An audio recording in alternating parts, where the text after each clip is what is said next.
오빠, 오늘 진짜 재미있었어. 우리 엄마도 오빠 마음에 들어하는 것 같더라. 오빠는 어땠어? 나도 즐거웠지. 어머님 인상 좋으시더라. 근데 어머님이 자영업 하신다고 해서 나는 그냥 식당이나 장사하시는 줄 알았는데. 그냥 장사하는 거나 똑같아. 별로 특별하게 생각할 필요 없어. 그렇긴 하지. 근데 나 이런 걸 완전 처음 경험해 보는 거라서 당황했어. 내가 뭔가 어머님 앞에서 실수한 건 없지? 아까 집에 있던 그걸 뭐라고 하는 거야? 뭐 어떤 거? 신당? 나도 뭐 엄마가 일하는 거 옆에서 보기만 했으니까 잘은 모르는데. 장군님 모시는 신당이야. 엄마가 가끔 제사도 드리고 그러는 곳이지. 나랑은 상관없는 거라서 사실 잘은 몰라. 아, 그렇구나. 나는 진짜 처음 보는 거라 아까 많이 당황했어. 자기가 그냥 자영업 하신다고만 말을 해서 무속인이라고는 상상도 못했다. 진짜 나 뭐 실수한 거 없지? 없다니까. 뭘 몇 번이나 물어봐. 옛날부터 친구들한테 엄마 무당이라고 하면 신기해하고 무서워하는 애들도 있어서 이래저래 귀찮은 일이 많이 생기더라고. 그래서 그냥 누가 엄마 직업 물어보면 자영업 한다고 해버려? 오빠한테는 나중에 사실대로 말을 해줘야지 생각은 하고 있었는데. 어쩌다 보니 이렇게 됐네. 괜히 이것 때문에 생각 달라진 건 아니지? 당연히 아니지. 어머님은 어머님이고 너는 너니까. 근데 내가 진짜 이런 걸 잘 몰라서 물어보는 건데 나중에 너도 어머님 하는 일 이어받아서 할 수도 있는 거야? 아, 오빠가 그것 때문에 걱정이었구나. 내가 신내림 받을 수도 있냐고? 걱정하지 마. 엄마가 그러는데 나는 아예 그런 게 없대. 사람들이 신기라고 하잖아. 예민한 사람들은 일반인 중에서도 뭔가 보이고 그런 사람들이 있다고 하던데. 난 우리 엄마 옆에서 20년 넘게 살면서도 한 번도 뭐가 보인 적이 없더라. 엄마가 나보고 너는 장군님 신이 몸에 들어왔다 나가도 모를 정도로 둔해서 이쪽 일은 재능이 전혀 없다고 했어. 그렇구나. 어머님도 대단하시다. 난 이런 게 진짜로 하시는 건 줄 몰랐거든. 약간 신뢰되는 말일지도 모르겠지만 그런 거 전부 거짓말인 줄 알았어.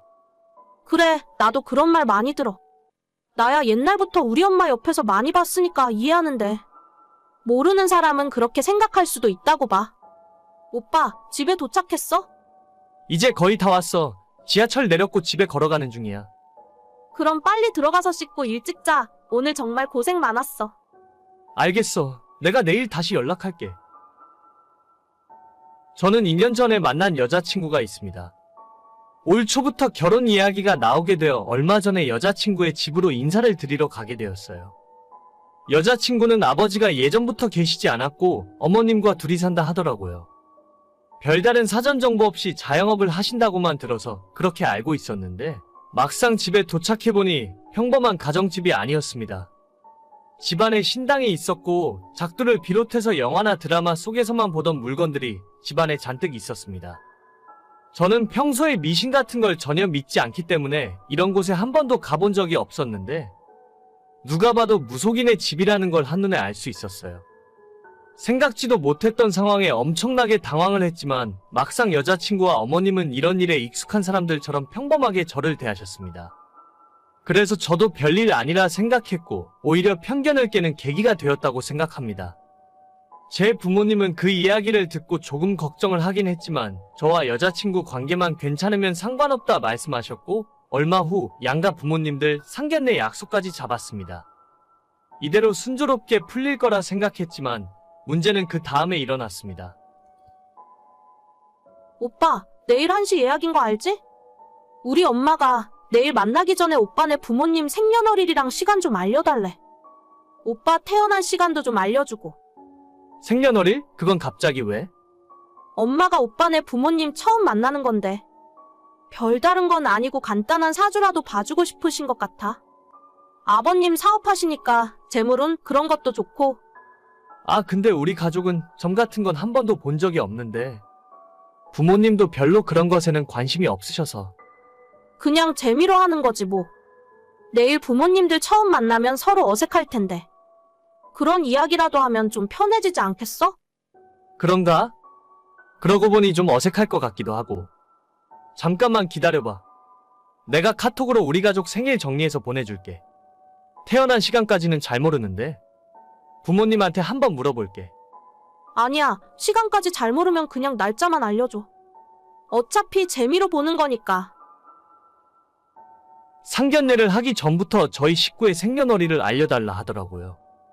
조금 이상한 생각이 들긴 했지만 여자친구 어머니 직업이니 그럴 수도 있다 싶었어요. 잠시 후에 여자친구에게 우리 식구 생일을 정리해서 보내줬고 다음날 상견례까지 다 마쳤지만 왠지 그 자리에서 사주에 대한 이야기는 전혀 한마디도 없었습니다. 그쪽에서 말을 안 하는데 제가 먼저 물어보기도 그렇고 약간은 어색한 분위기에서 대충 상견례 자리를 마무리했어요. 이럴 거면 뭐하러 생일을 물어봤던 건가 하는 생각이 들던 차에 상견례가 끝나고 부모님과 함께 집에 돌아오는 길에 여자친구에게 연락이 왔습니다. 오빠, 오늘 고생 많았어. 그런데 우리 엄마가 이 결혼은 안 하는 게 나을 것 같다더라. 나도 고민 많이 했는데 지금은 엄마 말을 듣는 게 좋을 것 같아. 뭐? 갑자기 그게 무슨 소리야? 방금 상견례 했는데 결혼을 못 하겠다고? 응, 그냥 그렇게 됐어. 솔직히 나는 오빠랑 헤어지고 싶지 않은데.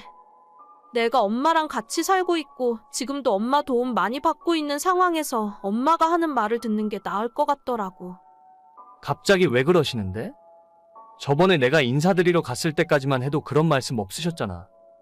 아니, 사실은 어제 사주 본 것도 좀 그렇고.